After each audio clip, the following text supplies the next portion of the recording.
Hello, ભવ્ય રામ મંદિરની પ્રાણ પ્રતિષ્ઠા થઈ કાલે પ્રાઇમ મિનિસ્ટર મોદીજી સાહેબના વરદ હસ્તે, અને હાલ હું VHP કાર્યાલયમાં આવ્યો છું, જ્યાં માનનીય અશોકભાઈ સાહેબનો ઇન્ટરવ્યૂ લઈશ, કંઈક રામ મંદિર વિશે પ્રકાશ પાડશે. Thank you. જોજો.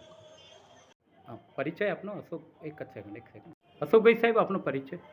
અશોક રાવ, અલગ ક્ષેત્ર મંત્રી, વિશ્વ હિન્દુ પરિષદ, ગુજરાત.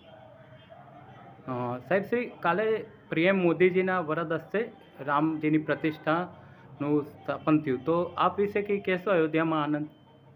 બસ કાલે તો સર્વત્ર આનંદ આનંદ આનંદ હતો. સમગ્ર વિશ્વ રામમય બની ગયું હતું. જ્યાં જ્યાં હિન્દુ વસ્યા છે આખા વિશ્વમાં, ત્યાં આનંદોત્સવની ઉજવણી થઈ અને લોકોના મનમાં આનંદ, એટલો આનંદ કે બહારો ફૂલ બરસાવો મેરે રામ આવ્યા. ઓર લોકોના પણ ઘણા ગામોમાં અમે જોયા. ગામની અંદર પણ લોકો એટલા બધા લાઈવ જ્યારે ટીવીના દર્શન થઈ રહ્યા, ભગવાન રામલલ્લાની જ્યારે પ્રતિષ્ઠા થઈ રહી, એ સમયે લોકોની આંખમાંથી આંસુ નીકળી ગયા, હર્ષના આંસુ હતા. હા, કેટલા 500 વર્ષનો સંઘર્ષ, 76 યુદ્ધ અને 4 લાખ લોકોના બલિદાન. હા સાહેબ, કન્ટિન્યુ. તો 4 લાખ લોકોના બલિદાન પછી 500 વર્ષના સંઘર્ષ પછી આજે આનંદનો ઉત્સવ હતો. એટલા માટે એમ કહેવાય કે લોકો પોતાનું દુઃખ ભૂલી ગયા હતા. અને એક પંક્તિ યાદ આવે છે, દુઃખ ભર્યો દિન બીતે રે ભૈયા, સુખ ભર્યો દિન આવ્યો રે, રંગ જીવન મેં નયા લાવ્યો રે. એટલે લોકોના જીવનમાં એક એટલો અનેરો આનંદનો ઉત્સાહ હતો. એક ગામ, એક ગલી, એક શહેરની પોળો, એવું પણ કોઈ સ્થાન બાકી નહોતું કે જ્યાં કોઈ કાર્યક્રમ લોકો ઉજવતા ન હોય. લોકો ઉત્સવની અંદર એટલા બધા રંગે ચંગે મનાવતા હતા કે જેના કારણે સમગ્ર વિશ્વ રામમય બની ગયું હતું. હવે રામ જ્યારે પોતે પધારી ગયા છે, ત્યારે હવે આપણે બધાએ પણ રામ જેવું બનવું પડશે.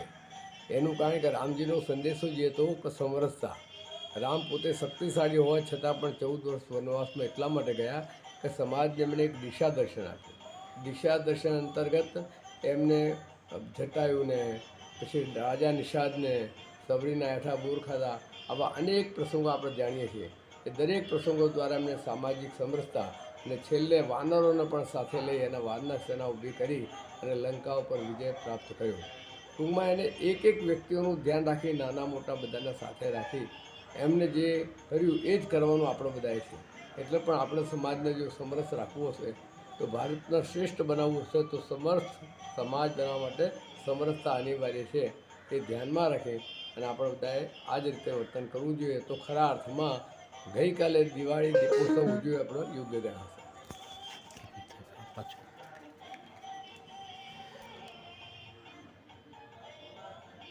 The Bluetooth device is ready to pair.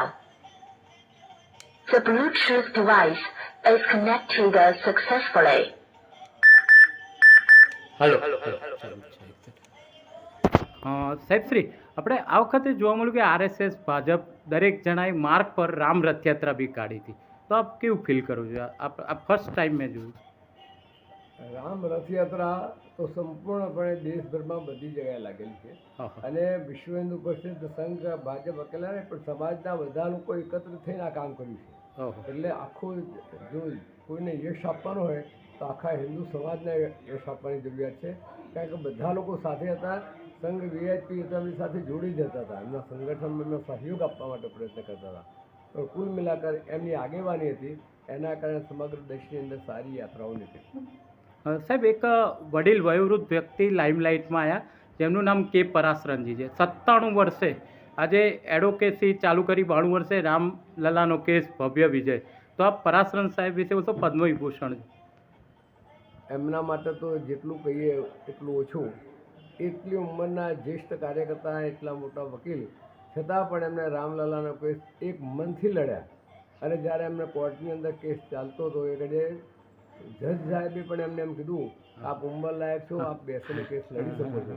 પણ એવા સમયે એમને કીધું, ના, ભગવાન શ્રી રામનો કેસ મારે લડવાનો છે, એટલે હું ઊભો રહીને જ લડીશ. અને એમને કેટલાય કલાકો સુધી ઊભા રહી અને પોતાનું બચાવ પક્ષે જે કહેવાનું હતું એ કીધું, અને એના પરિણામે આપણને વિજય પ્રાપ્ત થયો. સાહેબજી, કૃષ્ણ અબજડો શ્યામ વર્ણના છે, બરાબર? આ વખતે કાળાકરની રામજીની મૂર્તિ પ્રસ્થાપિત કરવામાં આવી છે, તો એ કંઈક પ્રકાશ પડતો. અને બીજું એ કે હવે કાશી મથુરા છે નેક્સ્ટ, તો આપ જરા જણાવશો?